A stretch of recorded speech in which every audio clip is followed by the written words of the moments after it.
지난 8월 26일에 있었죠. 북한에서 미사일, 탄도미사일 실험 발사를 다시 했습니다.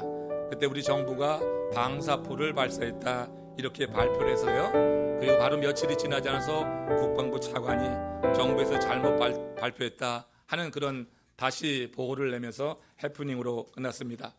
북한이 미사일을 발사한 직후에 미국, 일본, 러시아에서는 북한이 분명히 탄도미사일을 쐈다고 했는데 우리만 대포를 쐈다고 우겨서 아주 이렇게 우스꽝스럽게 되고 그 의견을 번복하는 일이 있었어요. 대포와 미사일을 구별하지 못한다니 말이 안 되는 거죠. 단순한 실수라기 보기에는 그렇습니다. 그런 발표를 하게 된 원인을 밝혀야 될 거라 그런 생각들을 하면서 이에 대해서 많은 의견이 나오고 있어요. 오늘 여러분 얼마 전에 제6차로 북한에서 또 핵실험을 했습니다. 그래서 온 그런 나라에서 그 지진이 나는 것처럼 그렇게 느꼈다고 하는 그런 뉴스가 바로 있었어요. 5.7에 해당되는 그런 인공 지진이 느껴졌다고 하는 것입니다. 북한에서 계속해서 핵을 실험하며 우리들을 공포에 두려움에 도가니로 몰아넣습니다. 하도 여러 번 하다 보니까 무뎌지고 있는데 여러분 우리가 긴장하고 정말 하나님의 역사를 하나님의 보호하심을 구해야 될 때가 아닌가 생각해요. 북한과 미국의 핵무기 문제로 기싸움이 그야말로 전입가경입니다. 서로 위협하면서 이렇게 그 둘 사이에 대화가 진행되는데 한국 정부는 뭘 하고 있는지 모르겠다는 그런 이야기들을 하게 되죠. 우리 정부는 이 둘 사이에서 존재감 없이 강 건너 불구경하는 듯한 그런 모습들을 보이고 있다 하는 것을 보게 됩니다. 북한의 핵무기 위협은 분명히 우리 국민의 안전과 직결되는 것인데 의식 없이 이렇게 보이니까 염려가 되는 거죠.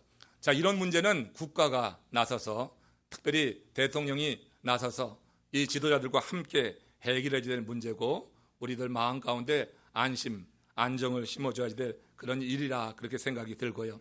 우리가 살면서 보면은 이런 국가 간에 일어나는 그런 큰 이런 대재앙, 대립뿐만 아니라 우리 인생에 갑자기 저야말로 차야되는 어떤 핵폭풍과 같은 그런 어려움을 겪을 때가 있어요. 우리를 박해하는 이들이 우리 가운데 드러나고 나타나고 우리에게 고통을 주고 마음 가운데 염려를 주면서 인생을 두렵게 하는 그런 상황들이 있지 않아요? 여러분 이런 상황 속에 우린 과연 어떻게 대처하는 것이 옳은가? 국가의 재난 상황 속에서 대통령이 제대로 대처하지 못하면 그 전체가 위험에 빠지는 것이냐? 우리가 여러분 개인적인 일이라 할지라도 각 가정에 우리 개인적으로 혹은 작은 공동체에 어려움이 임하게 될 때 우리가 과연 어떻게 대처하는 것이 옳을 것인가? 우리를 박해하는 자들이 수시로 쏴대는 그런 핵무기에 우리가 어떻게 대처하고 그 어려움에 어떻게 우리가 현명하게 대처해 나갈 것인가 하는 지혜를 오늘 이 본문 말씀 시편 기자의 고백을 통해서 한번 상고해 보기를 원해요.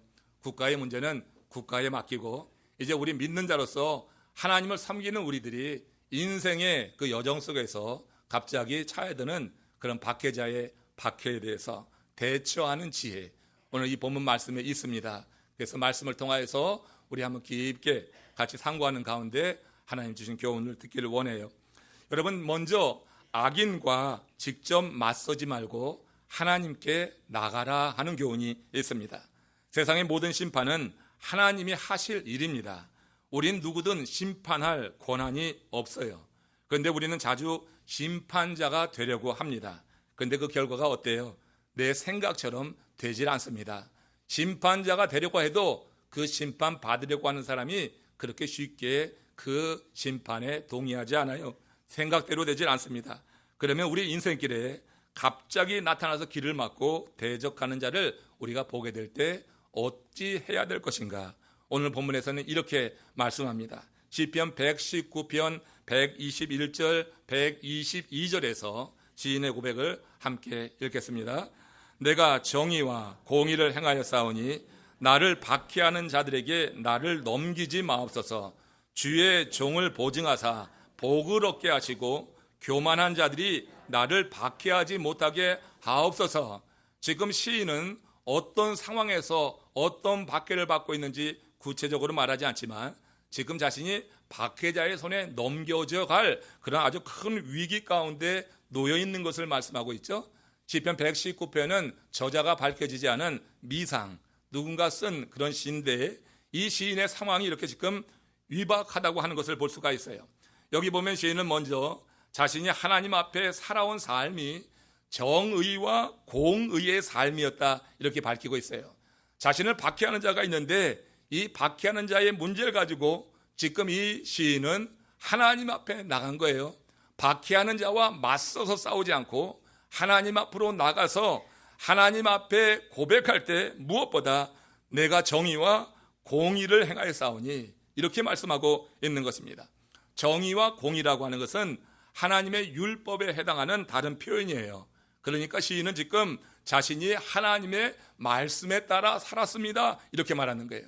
자신을 박해가 있는 자가 있어요. 악인이 있습니다. 그를 맞서서 싸우면은 되지가 않아요.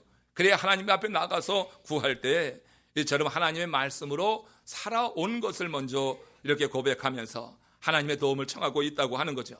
여러분, 시인이 하나님 앞에서 이렇게 당당하게 말할 수 있다고 하는 그 사실이 정말 부럽지 않습니까?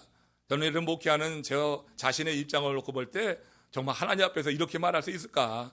정말 하나님의 말씀대로 살았습니다. 이게 여러분 쉽습니까? 정말 부끄러워서 말 못할 때가 있잖아요. 우리가 하나님 말씀 들을 때는 좋은데 근데 그 말씀을 듣고 산다고 하는 건 또 다른 문제가 아니겠어요? 오늘도 분명히 하나님 말씀에 은혜 받을 분이 계실 줄로 믿습니다. 그런데 여러분, 그 은혜 받은 말씀대로 살아간다고 하는 것은 다른 문제예요. 지금 이 시인은 뭐라고 했어요? 내가 정의와 공의를 행하여 싸우니, 내가 정의와 공의 하나님의 말씀을 들은 것뿐만 아니라 그것을 행했다고 하는 거예요. 자신의 인생에 박해를 하고 이렇게 위협에 빠뜨리는 사람 앞에 이제 두려워하지 않고 하나님 앞에 나가서 정의와 공의를 행하였다 하면서 하나님께 호소하고 있는 것입니다. 이것이 왜 복이 되냐면 요한계시록 3장 10절에 이런 말씀으로 약속해주고 있기 때문에 그렇습니다. 같이 읽습니다. 내가 나의 인내의 말씀을 지켰은즉 내가 또한 너를 지키어 시험의 때를 면하게 하리라. 이건 여러분 하나님이 지키실 일이라고 하는 거예요. 네가 나의 말을 지켰으니 내가 또한 너를 지킬 것이다. 여러분, 하나님의 말씀은요 감정으로 지키는 게 아니에요. 인내하는 거예요. 하나님의 말씀을 지킬 때 큰 위협이 있고요, 하나님의 말씀을 지킬 때 큰 손해를 볼 수도 있는 것입니다. 그렇기 때문에 인내의 말씀이라고 하는 거예요. 하나님의 말씀은 그렇게 쉽게 우리 삶 속에서 지켜지는 것이 아니더라. 지금 여러분 요한계시록에서 이렇게 구원받은 자들에 대해서 말씀할 때 너희가 나의 인내의 말씀을 지켰으니 내가 또한 너를 지키겠다. 그 시험의 때를 면하게 할 것이다. 종말의 때에 나타날 일들에 대해서 이렇게 주님께서 약속해주고 있다고 하는 게, 지인 같은 삶을 살 수 있다고 하면 사실 세상에서 무서운 것 없습니다. 부러운 것 없습니다. 우리 인생이 여러분 힘든 것은 뭐냐면 세상에 부러운 것이 너무 많은 거예요. 세상에 부러운 것이 많기 때문에 힘든 인생이 될 수 있습니다. 또 무서운 것, 염려스러운 것이 많기 때문에 인생이 고달프다고 말하는 거예요. 그러나 하나님의 인내의 말씀이 우리 가운데 임하고 그 말씀을 지킬 수 있다고 하면, 그래서 여러분 세상에 부러운 것, 무서운 것 없이 살아갈 수 있어요. 지는 하나님이 말씀을 지키는 자와 함께 한다고 하는 믿음이 있었어요. 하나님이 그 말씀을 지키는 자와 나와 함께 함을 여러분 믿으시기를 축원합니다. 하나님의 말씀을 믿고 붙드는 자를 하나님께서 붙드신다고 하는 이 믿음이 두려움 없이 이렇게 당당하게 구하게 했다고 하는 거예요. 그는 악인과 직접 맞서서 싸우려고 하지 않았어요. 저희는 하나님 앞으로 그 문제를 가지고 나가서 하나님께 다 맡길 뿐이라고 하는 것입니다. 그리고 한 걸음 더 나가서 하나님 앞에 담대히 요구하는 것을 들어보세요. 다시 한번 열어보세요. 그 시편 119편에 보면 주의 종을 보증하사 복을 얻게 하소서 뒤에 나오는 말씀입니다. 주의 종을 보증하사 복을 얻게 하소서, ensure your servant well-being, 이렇게 영어 성경이 되어 있어요. 당신의 종의 복지, 당신의 종의 삶을 하나님 지켜주시고 확증하시고 그렇게 보장해 주시옵소서 하는 이 말이 됩니다. 지금 시인은 자신이 살아온 삶을 담보로 하나님이 자신의 문제에 개입하셔서 자신을 구해달라고 요청하는 거예요. 여러분, 하나님 앞에 나서서 여러분들이 어떤 삶을 살아왔습니까? 내가 살아온 삶이 하나님의 공의와 정의를 지키고 행하는 삶이었다고 하면 그것을 담보로 내어놓을 수 있는 믿음도 있기를 주의 이름으로 축원합니다. 내가 살아온 삶이 담보가 돼야지 돼요. 근데 내가 살아온 삶이 담보로 내세울 것이 없으면 하나님의 역사를 우리가 기대하기가 그러면 어떻게 해요? 어려울 수 있다고 하는 거예요. 여러분, 우리가 내세울 담보가 있느냐, 영적인 담보가 있느냐, 이건 여러분 하나님 앞에서 내세울 담보는 하나님의 정의, 공의, 하나님의 말씀을 지키고 행해온 것이 내가 하나님 앞에 설 때 내세울 수 있는 담보라고 하는 게, 이 담보가 있으면 더 큰 것을 얻는 거 아니겠어요? 그렇잖아요. 여러분, 어떤 대출을 하려고 하면 담보를 내놓고 그 담보에 해당하는 것 이상으로 우리가 대출을 얻지 않습니까? 이렇게 여러분, 내가 내놓은 담보가 있을 때 뭔가 내 손에 쥐어지는 게 있는 것처럼 영적으로 우리가 하나님의 도우심과 역사와 간섭하심 속에서 박해자의 손으로부터 우리가 자유하게 되고 악인의 그런 음모로부터 우리가 벗어나서 서기 위해서는 하나님 앞에 내세울 담보로서 내가 하나님 말씀을 지키고 행해온 그 삶이 있어야 되겠다 하는 거예요. 여러분, 어렵죠? 이렇게 여러분 당당하게 요구하고 싶은데 실제 우리의 삶에 내가 이렇게 살아온 삶의 담보가 없다고 하면 좀 두려울 거예요. 그러나 지금부터라도 하나님이 주시는 은혜를 꼭 마음에 품으시고, 그리고 하나님이 주신 그 말씀에 따라서 살아가고자 하는 그 어떤 마음의 결심이 주님의 은혜 안에 우리 모두에게 임하시기를 주의 이름으로 축원합니다. 삶 속에서 악한 자를 만나거든 용서하려고 애쓰십시오. 정말 힘쓰십시오 할 수만 있으면. 그러나 어느 때는 용서가 되지 않는 그런 일이 있어요. 악인을 향해 그렇다고 칼을 빼지 마십시오. 하나님 아버지께 나가십시오. 그리고 여러분의 마음을 다 하나님 아버지께 쏟아 놓는 것입니다. 그러면은 내 마음에 한이 풀려요. 일단 하나님 앞에 진심으로 내어놓으면 내 마음에 한이 풀려요. 내가 영적으로 건강해진다고 하는 거예요. 그래서 영적 건강 해치지 않고 살아가면서 하나님의 도우시는 순간을 우리는 바라보고 맞이하게 될 줄로 믿습니다. 자녀면 자녀답게 행동하는 것이 부모를 기쁘시게 하는 거예요. 화가 나면 왜 화가 나는지, 슬프면 무엇이 슬픈지, 힘들면 왜 그런지 하나님 앞에 말하는 거예요. 하나님의 아버지 되시니까 하나님 아버지께 우리의 답답하고 속상한 사정을 다 쏟아놓는 것을 하나님 아버지는 기뻐하시는 거예요. 자녀가 자기 혼자 끙끙 앓고 자기 혼자 힘들어하는 거 보면은 부모의 마음은 더 무너져요. 더 힘들어요. 아무리 힘든 일이라 할지라도 하나님 앞에 나가서 그 아버지 앞에 내가 화나는 이유, 슬픈 이유, 힘든 이유, 그걸 말하면서 하나님, 내가 이래서 하나님 앞에 섭니다 할 때 우리 하나님께서 그것을 기뻐하시는 줄로 믿습니다. 우리 여러분 지난달에 읽었던 예레미야서에 보면은 예레미야가 그랬어요. 예레미야가 정말 정의와 공의를 행하기 위해서 얼마나 애썼어요. 한결같이 그야말로 숱한 그런 모함과 핍박을 받으면서도 하나님이 말씀하라고 전해주신 그 정의와 공의의 말씀을 계속해서 대언했어요. 그렇지만 그 정의와 공의의 말씀을 전할수록 그에게 돌아오는 그 악인들, 박해하는 자의 핍박이 보통이 아니었어요.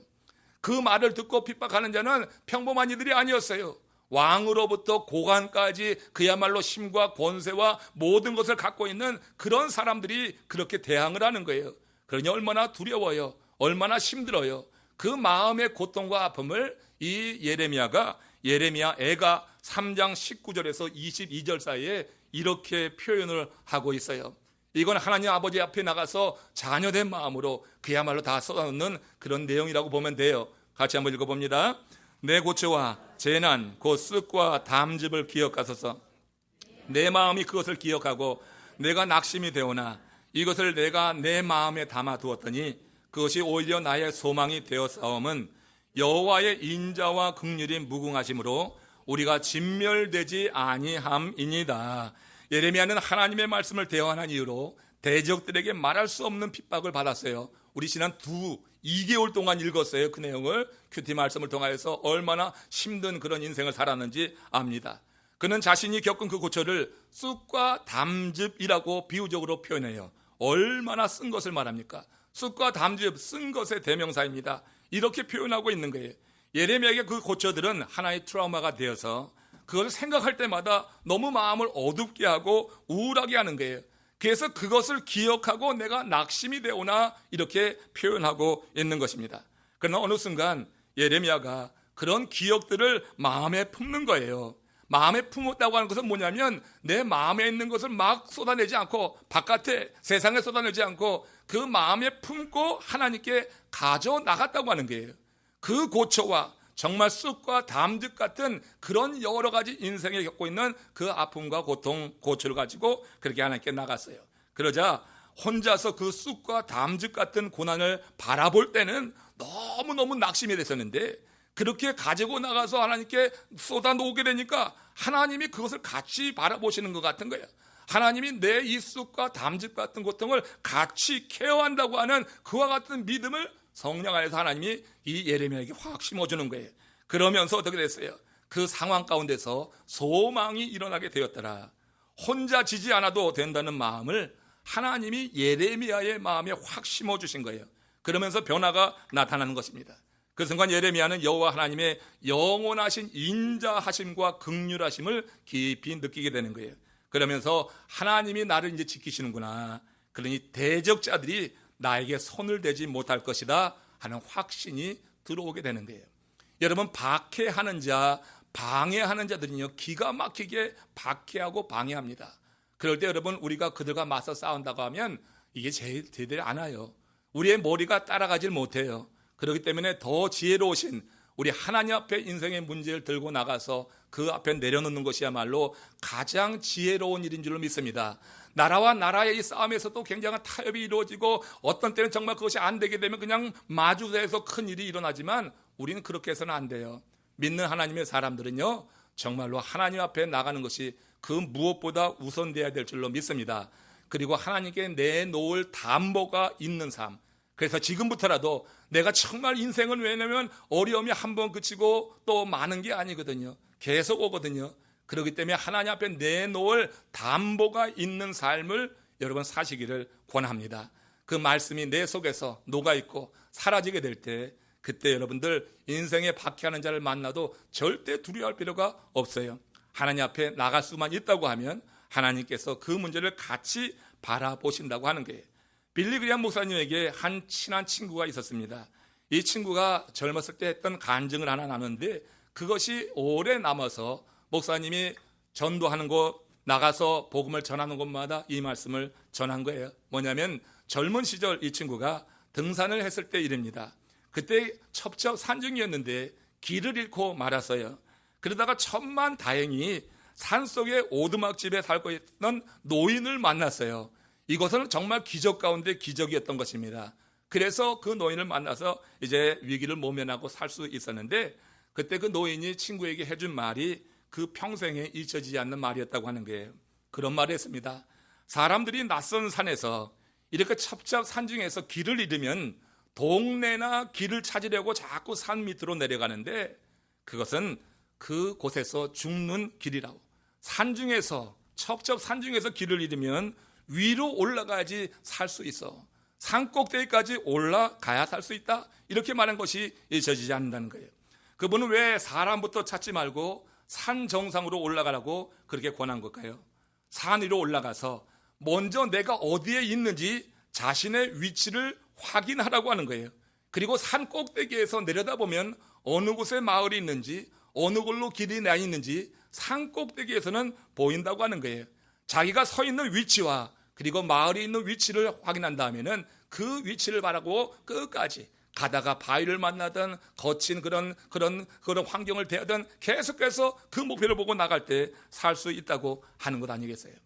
여러분, 우리의 인생에 박해자를 만나고 악인을 만날 때 마치 우리가 어떤 산속에서 길을 잃는 것처럼 혼란스러울 때가 있어요. 길을 잃어가지고 막 방황할 때가 있어요. 이거 어떻게 해야지 되나? 어느 길에 살아가야지 되나? 어느 길을 택해야지 되나?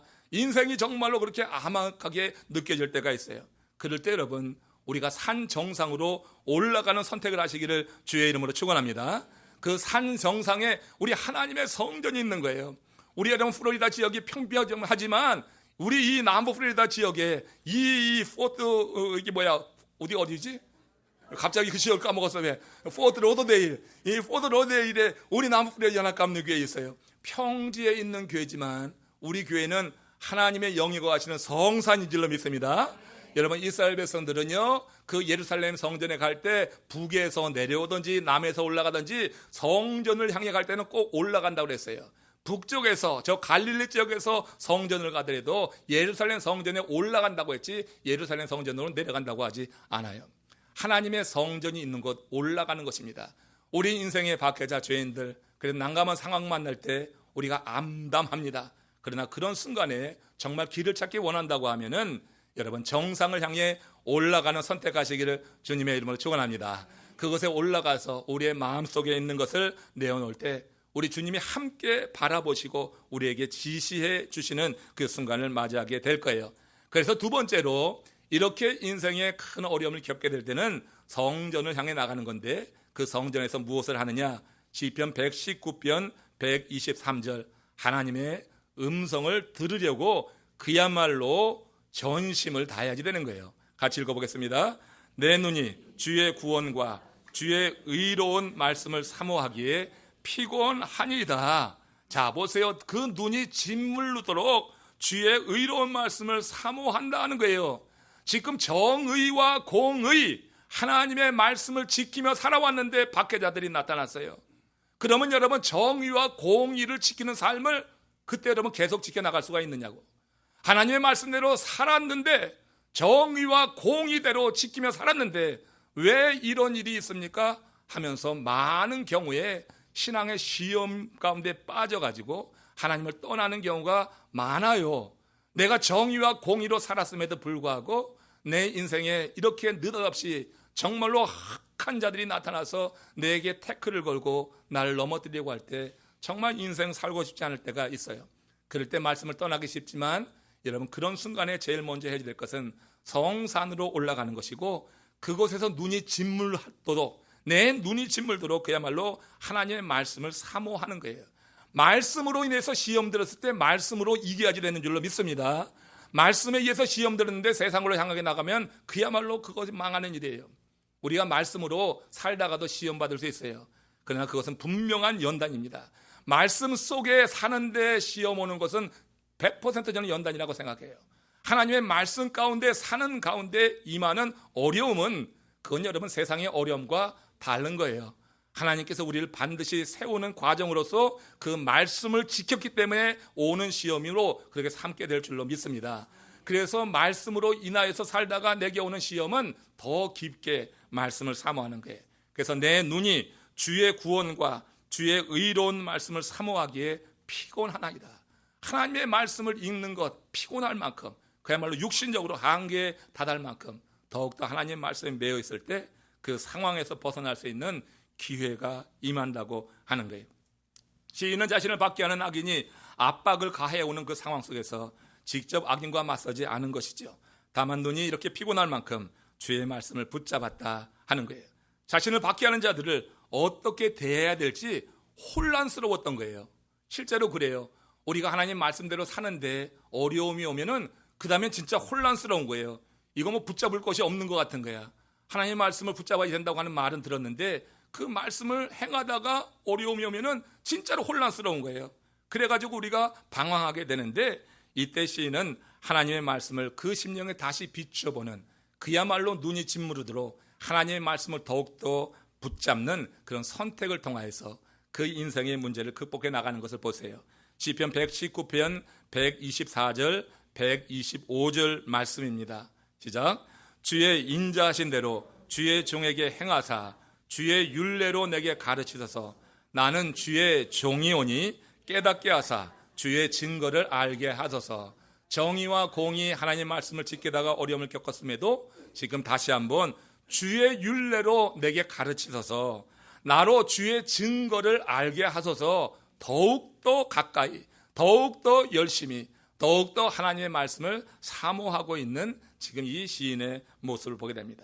이처럼 우리는 악인들께서 악인을 만나게 될 때 무엇보다 하나님 앞에 나가야지 되고 자신이 처한 상황에서 하나님이 말씀하시는 바를 들으려고 그렇게 힘써 나가야지 될 것이다. 그렇게 하나님을 찾는 사람을 하나님은 정말 기뻐하신다고 하는 거예요. 하나님은 그야말로 그런 이들을 여러 하나님이 행하시는 방식을 통해서 붙들어 주시는 거예요. 그리고 세워주시고 그 가운데서 정말 살 수 있는 힘을 공급해 주는 것 정말 경험할 수가 있어요. 그 말씀이 들려오는 순간 우리는 아무리 어려운 상황 속에서도 견뎌내는 힘을 공급받는다 하는 거예요. 미 해군 준장으로 베트남전에 참여했다가 붙잡혀서 8년간 백두공에 의해서 수용 생활을 했던 분이 계십니다. 그러다가 아주 극적으로 이제 풀려나게 되었는데, 그분이 그 베트공 수용소에서 겪었던 그 일은 정말 처참한 일이었어요. 정말 견딜 수 없어서 죽기를 구하기를 수없이 했다고 하는 것입니다. 조금만 눈을 감아도 온몸에 피 멍이 들 정도로, 쏟아질 정도로 그렇게 가학을 당했다고 하는 거예요. 그 실제로 죽을 시도도 여러 번 했는데 마음대로 죽게 되지도 않더라고 하는 거예요. 그만큼 고통스러운 시간을 보내게 되는데, 그러다가 정말로 기적적으로 그렇게 나오게 되었어요. 그분에게 사람들이 물었습니다. 제임스 스톡데일 장군, 당신은 그 어렵고 고통스러운 시간을 어떻게 견디고 살아남을 수 있었습니까? 그때 그가 한 대답은 이런 대답이었어요. 점심시간이 되면 포로들이 식당으로 들어가는데 먼저 들어가는 포로들하고 먹고 나오는 포로들 이렇게 오가면서 교차할 때가 있었다고 하는 거예요. 그런데 식사를 마치고 나오는 포로들, 또 식사를 하기 위해서 이 식당으로 들어가는 포로들이 서로 지나치면서 눈을 다 마주치게 되면은 그때 자신들이 신고 있는 발 신으로 이렇게 신호를 줬다고 하는 게, 말을 할 수 없으니까, 말하면은 큰일 나니까 말을 하지 못하고 지나가면서 눈이 마주칠 때마다 그렇게 신호를 보냈다고 하는 것입니다. 그게 무슨 소리인지 잘 몰랐는데 후에 그 발소리의 의미를 알게 되면서 희망을 갖게 되었다고 그렇게 간증을 해요. 그 암호, 포로들 사이에 발소리가 나눴던 그 암호는 God bless you라고 하는 그런 암호였다고 하는 거예요. 포로들끼리 서로 그 신호를 줄 때 그들은 하나님이 너를 축복하실 거야 하는 그런 메시지를 주기로 약속을 했다고 하는 거예요. 그래서 힘들고 어렵고 그렇게 견디기 힘든 시간들을 그렇게 식당을 오고 가면서 혹은 이곳저곳 다니면서 서로들 만나게 될 때 그런 발소리로다가 자신의 마음을 전했다고 하는 것입니다. 그 의미를 알고 나서 소망을 갖게 되었다. 나는 혼자가 아니다. 나는 누구와 통하고 있다고 하는 거예요. 여러분, 사람은 누군가는 통하고 있어야지 돼요. 우리가 정말로 인생의 어려움을 겪을 때 누군가 통하는 사람, 그게 사람이어도 좋잖아요. 근데 여러분, 사람과 사람이 이렇게 통하면서 주고받는 눈빛과 그렇게 여러분 들려주는 발자국 소리에도 그렇게 삶의 희망이 난다고 하면, 우리 인생에 여러분 정말 어려움이 있어서 하나님의 성산에 가는데 하나님의 성산에 눈이 짓물르도록 하나님 말씀을 사모했더니 하나님께서 그 말씀으로 내게 응답해 주시는 거예요. 하나님이 음성을 들려주셔요. 그러면 여러분 얼마나 큰 힘이 되느냐고. 하나님의 말씀이 들려오는 그 순간이 인생의 그 난국, 그 어려움을 극복하는 그와 같은 순간이라고 하는 거예요. 여러분, 절대 하나님의 사람은 하나님이 혼자 두지 아니하시는 줄로 믿고 고백하시기 바랍니다. 하나님의 사람을 절대 하나님이 혼자 두실 리가 없어요. 하나님은 사람을 통하여서 보내셔서 내가 너와 함께 한다고 하는 것을 일러주시기도 하고, 사람이 없을 때는 하나님께서 직접 우리 마음 가운데 그 음성을 들려주시는 거예요. 우리가 배운 말씀, 내가 그동안 쌓아놓았던, 내가 하나님께 담보로 내어놓을 수 있는 그 하나님의 말씀 가운데서 정말 살아있는 말씀으로, 능력 있는 말씀으로 내게 하나님께서 비춰주실 때 그 말씀은 레마의 말씀이 되어서 그 말씀을 붙잡고 우리는 그 어려운 순간을 이길 수 있다고 하는 거예요. 이렇게 우리가 하나님의 음성을 듣는다는 것은 우리에게 그 무엇보다 큰 소망이 되는 경우가 많이 있습니다. 하나님께서는 여러 방식으로 이야기하는데, 이처럼 포로들 사이에 눈빛으로 발자국 소리로 말씀하시기도 하고, 수용소 철망 밑에 피어나는 들꽃을 통하여서도 말씀하시는 경우 있어요. 들꽃 하나 바라보고 많은 사람들이 정신병에 빠지는데, 들꽃 바라보면서 그 들꽃 위에 임하신 하나님의 손길을 경험한 사람은 그 수용소에서도 정신병에 걸리지 않고 건강하게 유지할 수 있었다고 하는 것을 들어요. 하나님이 여러 방식으로 우리에게 말씀하시는 거예요. 흥미로운 사실은 하나님은 때때로 악인의 입을 통하여서도 말씀하신다. 그러니까 어떤 방식이든지 하나님의 말씀하시는 것이 들려오면은 그때부터 사는 거예요. 악인의 입을 통하여서도 하나님이 말씀하시는데, 악인의 말은 내 마음을 찌르기도 하고 아프기도 하지만 그것을 하나님의 말씀으로 듣는 순간 나는 치유함을 받게 된다고 하는 거예요. 야곱과에서의 이야기, 이와 관련해서 우리에게 시사하는 바가 아주 큰 것입니다. 야곱과에서는 쌍둥이였어요. 에서가 형이고 야곱이 동생입니다. 근데 그 엄마 리브가가 이 형제를 차별 대우했잖아요. 형 에서보다 동생 야곱을 더 사랑했어요. 그 장자의 축복이 동생 야곱에게 임하길 원했어요. 그건 리브가가 그들을 임신했을 때 쌍생아를 임신했는데 그때 천사가 한 말을 리브가가 평생 마음에 품고 있었기 때문에 그래요. 천사가 뭐라고 했냐면 큰 자가 작은 자를 섬길 것이다. 이 말이 남아있어가지고 이 리브가는 남편 이삭에게 말했지만 남편 이삭이 그리 심각하게 받아들이질 않았어요. 그래서 리브가가 남편의 임종이 가까웠을 때 이제 야곱과 공모를 했잖아요. 그래서 속이는 거 아니에요? 맛있는 음식을 차려주고 그리고 자기 몸에 털을 붙이고 그리고 에서인 양 들어가서 에서가 받을 장자권을 그가 다 어떻게 해요? 가로채고 말았어요. 이 일로 야곱은 에서를 피해서 도주해야 했어요. 이때 리브가가 야곱을 누구 집으로 보냈어요? 자기 오라버니 삼촌 라반 집으로 보냈단 말이에요. 라반 집으로 도주시킨 이유가 무엇입니까? 라반이 조카인 야곱을 그래도 혈육이니까 잘 돌봐주겠지 이런 기대가 있었어요. 그러나 그 기대는 순전히 인간적인 기대였어요. 라반은 야곱을 돌보기는커녕 그를 종처럼 철저히 이용만 했어요. 라반은 야곱의 품삯을 제대로 지급하지 않았습니다. 결혼까지 속여가면서 노동력을 갈취할 뿐이었어요. 여러분, 야곱은 라반으로부터 여러 번 속임을 당했던 것입니다. 여러 번 속임을 당했어요. 라반으로부터 속임을 당할 때 그는 자신이 과거에 형을 속였던 일들, 그래서 장자권을 빼앗은 그 일, 아버지를 속여가지고 눈먼 아버지, 임종하는 아버지를 속여가면서까지 장자의 축복을 가로챘던 그 일, 그런 일들이 생각나지 않았겠어요? 자신이 속임을 당할 때 얼마나 아프겠어요? 내 마음이 얼마나 상하겠어요? 나를 속이는 악인을 볼 때 얼마나 밉겠어요? 그런데 여러분, 그 일을 통하여서 그는 과거에 자신이 행했던 그 일을 되돌아보는 시간을 하나님이 갖도록 했다고 저는 생각합니다. 그런 과정을 통해서 인격의 성숙이 이루어져 가는 것이에요. 그러니까 여러분, 이 야곱의 인격에 어떤 변화가 일어났다고 하면 그건 라반이라고 하는 이 악인이 그의 곁에 오래 머물러 있었기 때문에 그래요. 여러분, 야곱은 하나님의 은혜도 알았어요. 하나님을 정말 사랑하는 자였어요. 그런데 인격이 형편없었어요.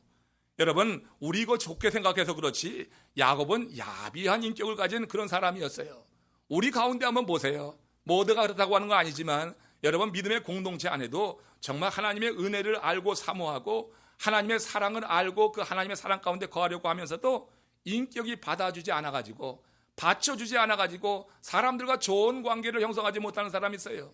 하나님은 잘 믿는 것 같은데 겉으로 볼 때 신실한 것 같은데 근데 사람들과의 좋은 관계를 맺지 못해서 혼자 이렇게 외롭게 그렇게 있는 경우가 있는 것을 봐요.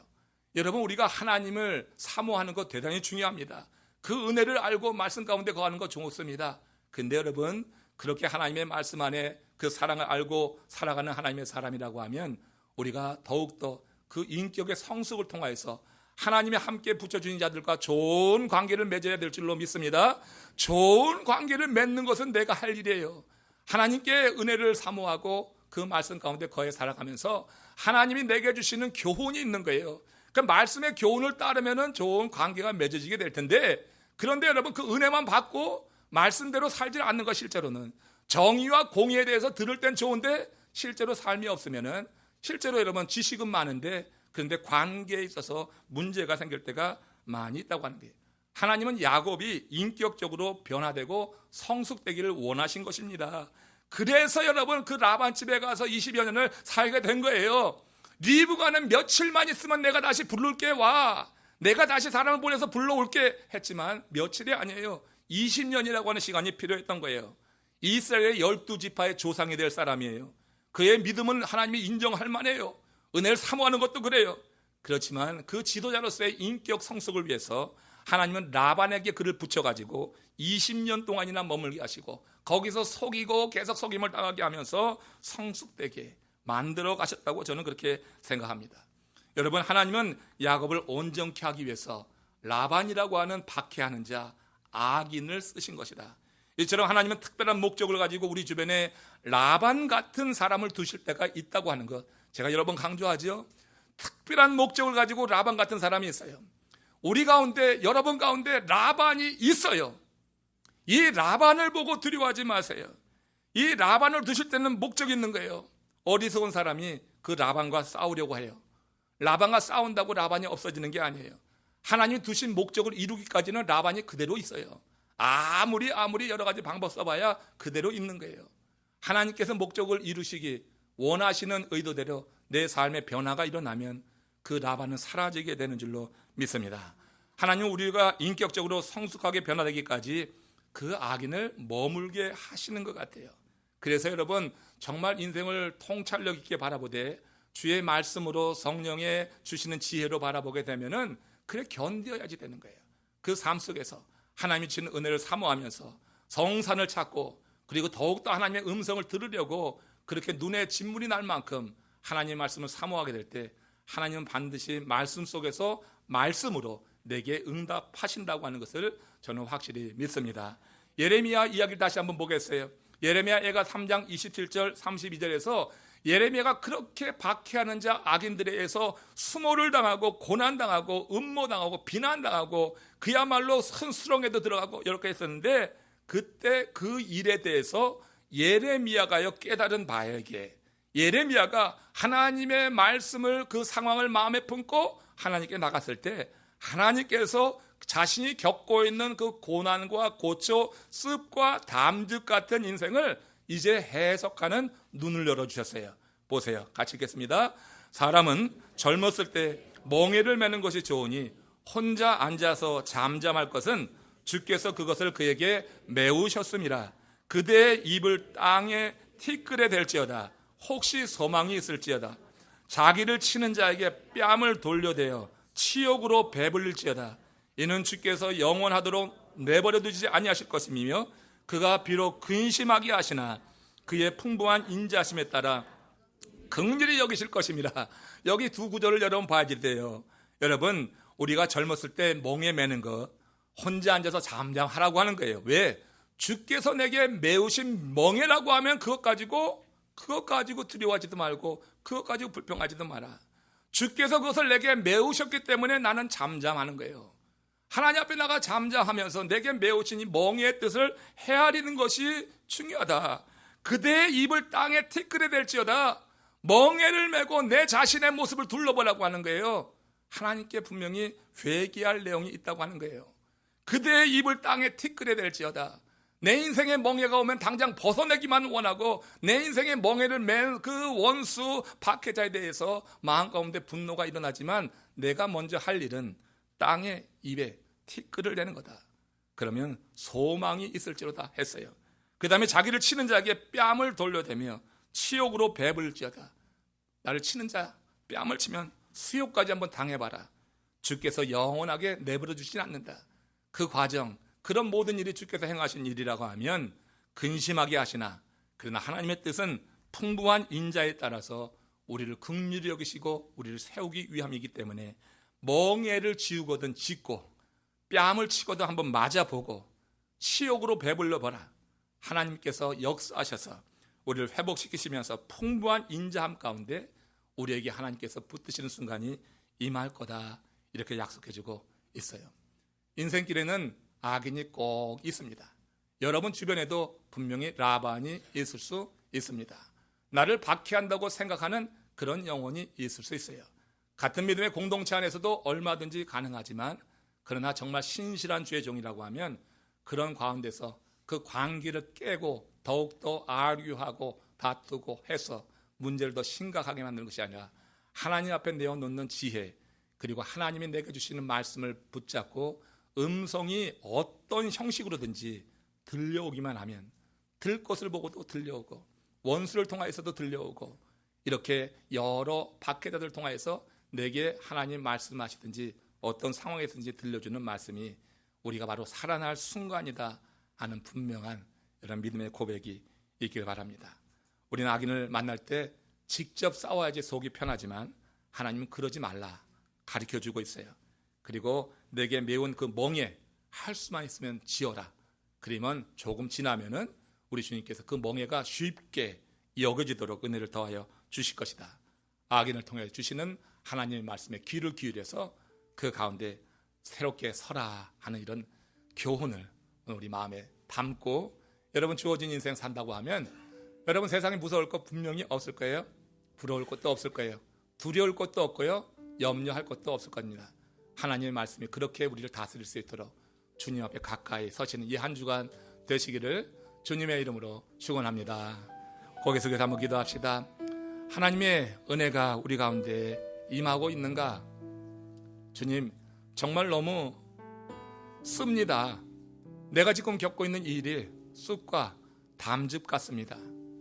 나 홀로 내가 이것을 마실 수가 없나이다 하는 그런 순간에라도 우리 주님이 원하시는 것은 그것을 마음에 품고 주님 앞에 나오라고 하는 건데, 우리가 매번 듣는 이 말씀이 오늘 우리에게 어떻게 역사하고 있습니까?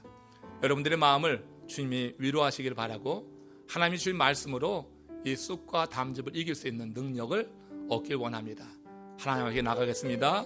주의 음성을 듣겠습니다. 이 시간 다 같이 합심으로 여러분들이 지금 현재 처한 그 상황 속에서 하나님의 은혜를 구하며 함께 합심으로 기도하시겠습니다.